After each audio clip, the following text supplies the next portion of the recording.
Good evening. I'm Alan Jackson, and welcome to Nashville. There's been all sorts of reporting on the big, beautiful budget bill, though most of it has been on the Washington politics side of things. Some media outlets report that it's truly a big and beautiful bill, and others act as though the world is coming to an end. But now that it's been signed into law, those of us outside Washington would like to know, what does it mean for our family budgets right now? And what effect will it have on the taxes that we file next April? Listen to the president's enthusiasm when those who passed the bill gathered for its official signing. It's the most popular bill ever signed in the history of our country. Whether you're military or anybody else, this is the most popular bill ever signed. Well, during the political debate, we had a guest on who knows the ins and outs when it comes to taxes, and we promised to bring him back when the bill was signed. So for some news you can actually use, let me reintroduce the Executive Vice President of National Taxpayers Union, Brandon Arnold. Welcome back, sir. Thanks for having me again. Well, let's start with some of the easy ones. Is it true that we can now deduct up to $10,000 a year for car loans as long as the cars were assembled in the U.S.? As I read it, that's supposed to run through 2028, but there's an income phase out if you make more than $100,000 or $200,000 as a couple. The car market's been a bit stagnant due to the high prices, so is this a good deal to take advantage of if you're thinking of a new car? Well, it's going to help a lot of people out. I think, we saw the inflation data just come out this week that suggested car prices, particularly used cars, are getting more expensive.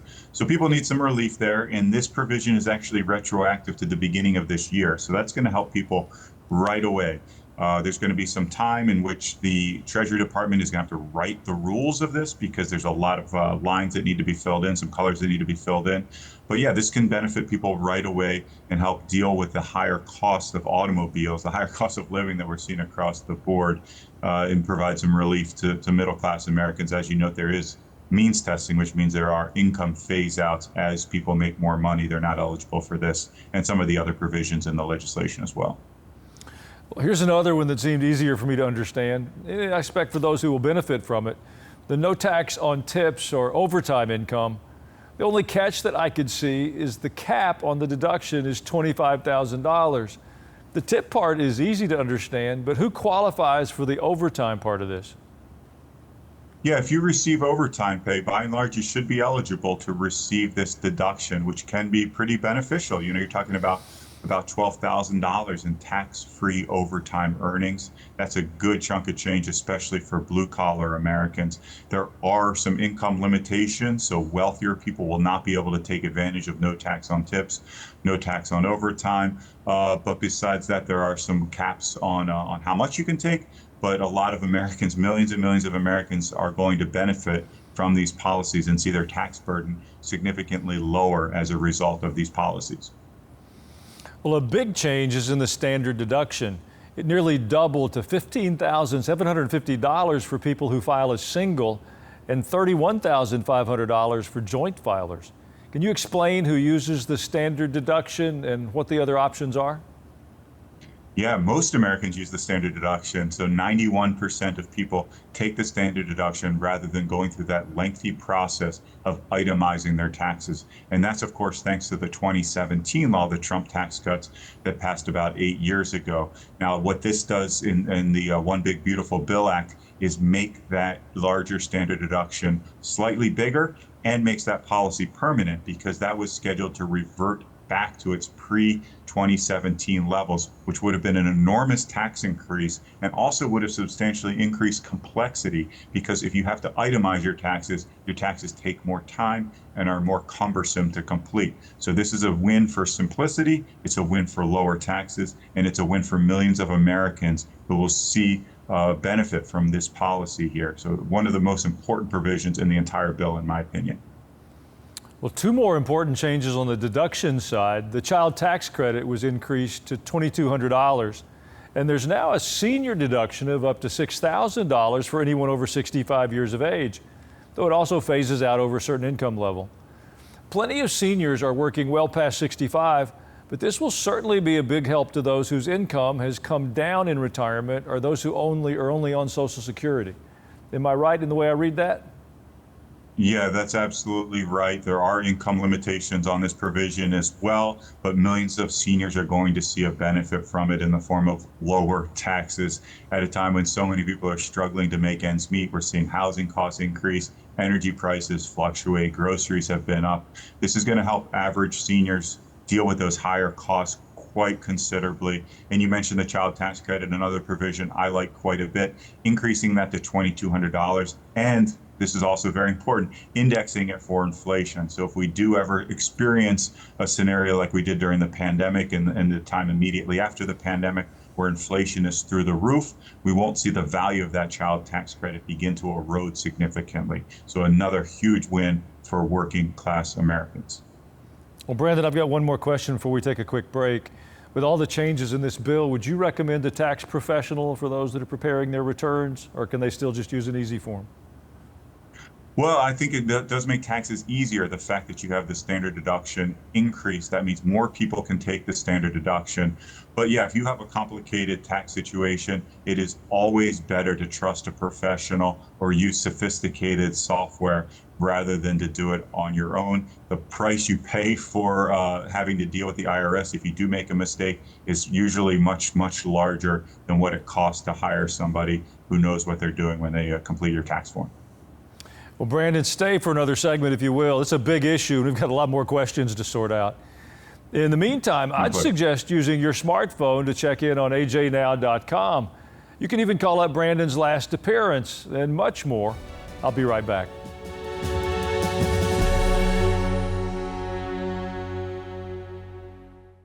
I'd like to extend a personal invitation to join us for our Culture and Christianity Conference. It's September the 19th and 20th on our campus here at World Outreach Church, just outside of Nashville. We've chosen 3 specific topics to explore with a wonderful group of guests. We're going to talk about the church and our expected impact in this culture, the media and their impact in our culture, and then finally, our health, how we can be healthy in the midst of all these competing voices we're hearing. The real goal is how we take our faith and integrate it in our world so we have better lives, stronger families, and strengthen our nation. Join us for Culture and Christianity here in Murfreesboro.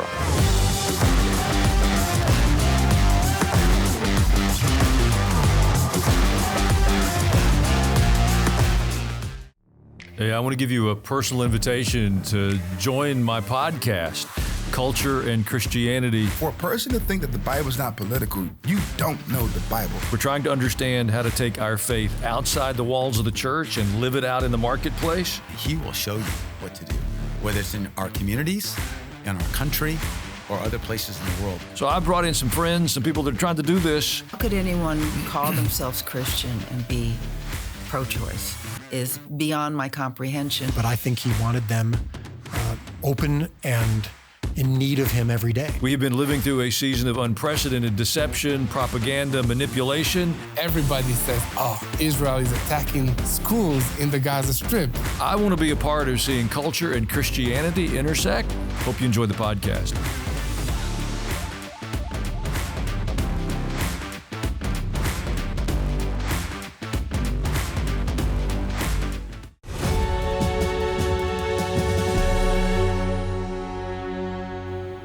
And we're back now with Brandon Arnold, the Executive Vice President of National Taxpayers Union.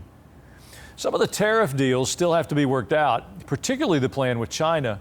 And President Trump is pushing hard on the Fed chairman to lower rates.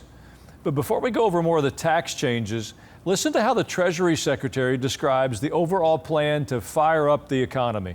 The Trump economic agenda, as I've said many times, it's a three-legged stool.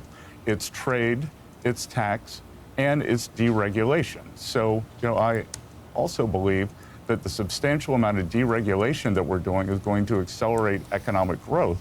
And the important thing, too, is we're going to have economic growth in a non-inflationary manner, unlike we saw in the previous 4 years.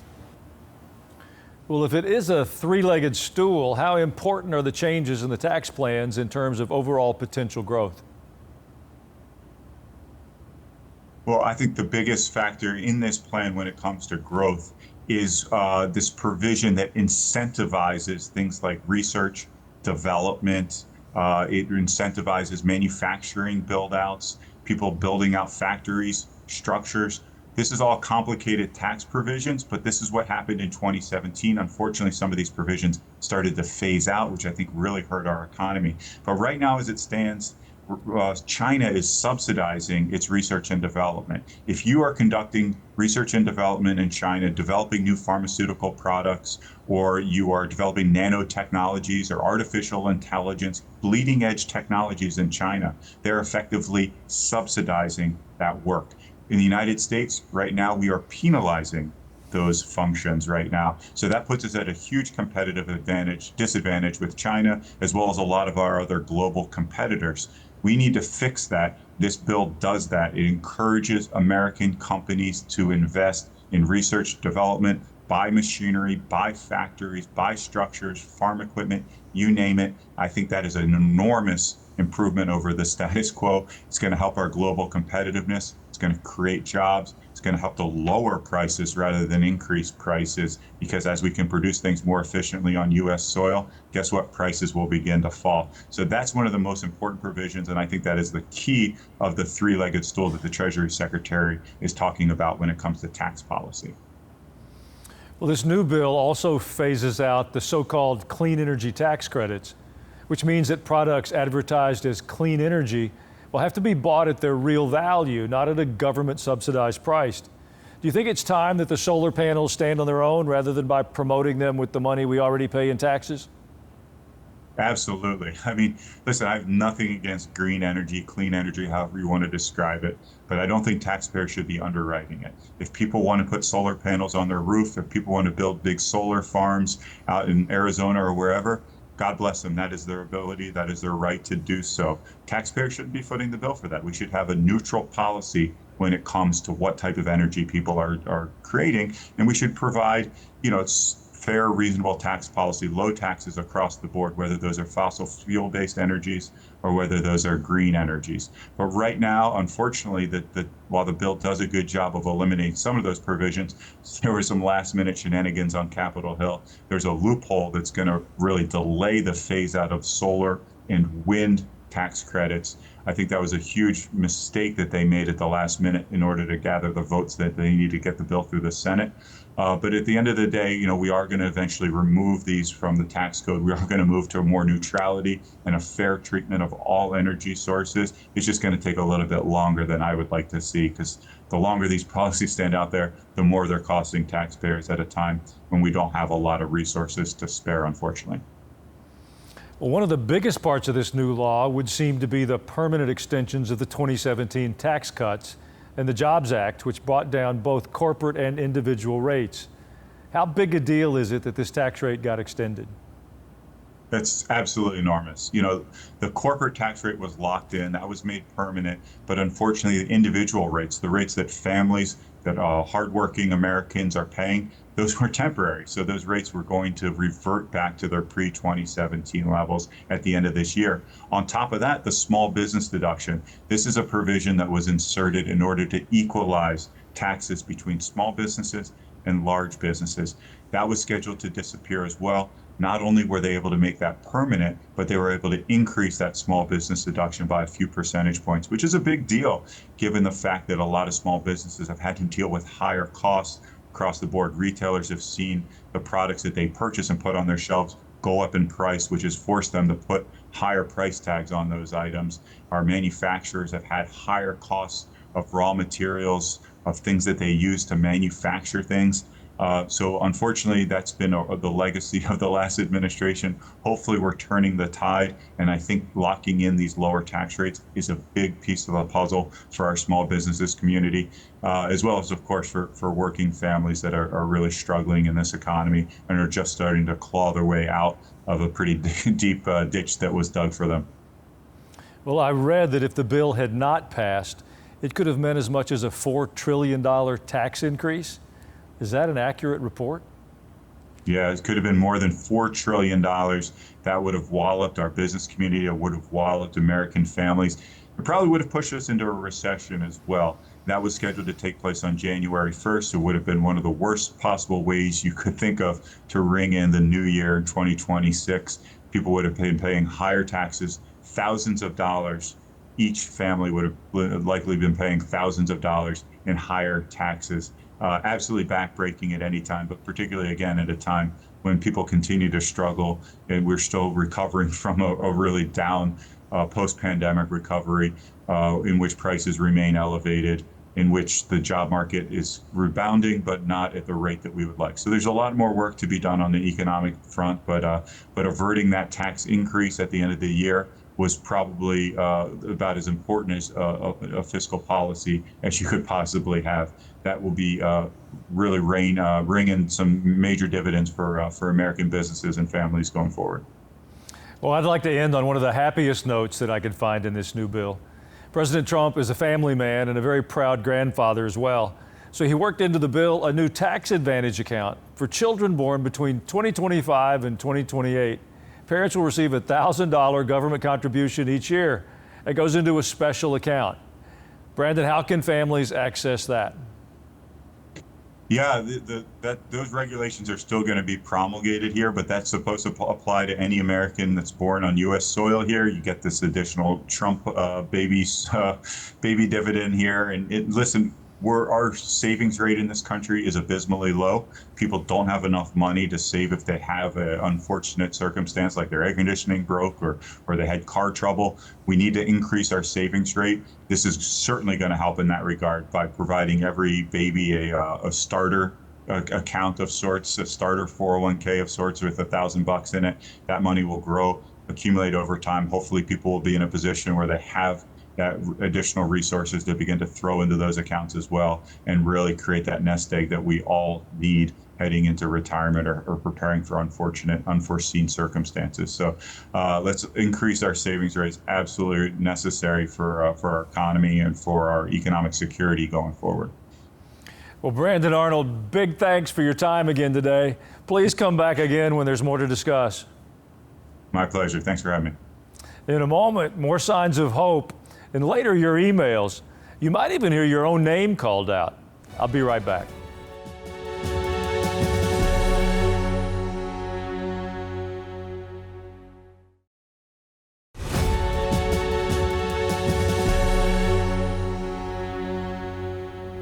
There are items in this budget bill that are worth celebrating.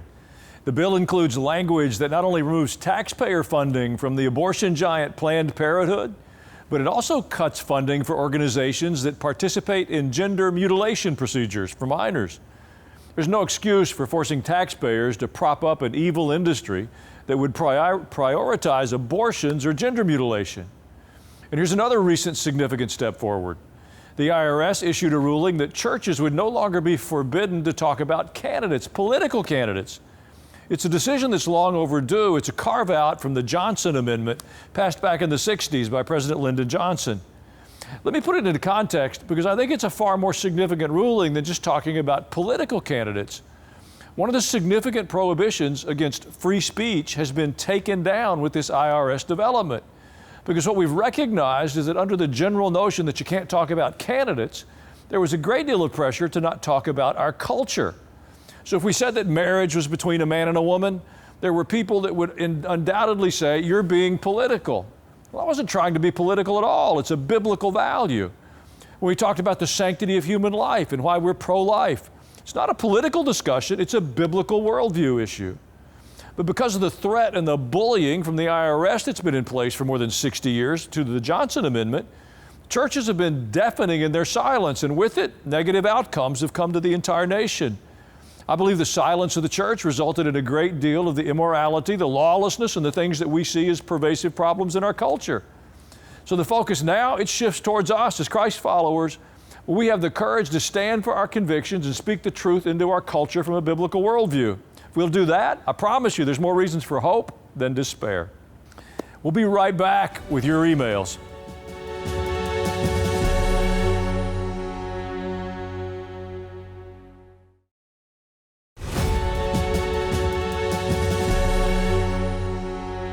Thank you for spending some time with us today. Just a reminder, if you ever miss an episode, you can go to ajnow.com. There's a full archive there. You can watch any program you like. Makes them easy to share with a friend. Your emails are always a highlight. R. Franklin from Mississippi wrote in, Lance Waldnow suggested to Eric Stakelbeck that pastors liked Johnson's IRS ruling because it's allowed them not to have an opinion. They can tell the people, we're not allowed to get into politics, therefore they're obeying the law and they're good citizens. Well, I agree with Lance, but I think it's probably even more pervasive than that. I think the people in the churches have counted on there not being a discussion of current events or political activity. That way we didn't have to bring our real values to bear. We could sit in our churches and talk about political values in the first century and act like we were immune of responsibility in the 21st century. It's time for the church to grow up. We're supposed to tell the truth. No matter what the law says, we got to find the new gear and be more courageous. Jay Barth from Palmdale noted, thank you for the interview with Nan Gurley and her experience playing Corrie ten Boom. Corrie was the first Christian who just captivated me when I accepted Christ. Then repeating the story about the former prison guard, great episode, thank you. Well, thank you for the encouragement. If you've never read Corrie ten Boom's book, The Hiding Place, I strongly recommend it. It's a game changer. And finally, Holly from Maryland questioned, we're having a hard time understanding why so many children were swept away in the recent flood while at Christian summer camp. God can change the weather and the water just as we've seen Him intervene in our lives. We walk by faith and trust Him, but we're shaken by this. Any comments? Well, Holly, it's a tragedy, but the reality is we live in a broken world. Sin still exists. And until the Lord returns and establishes His kingdom, we're going to walk through a fallen world and our lives are still buffeted by evil. We need to pray for those families that have been so touched by this tragedy. God's not absent. He's right in the midst of it. Thank you for spending a few minutes with us this evening. I'm Alan Jackson, and I pray you have a wonderful night.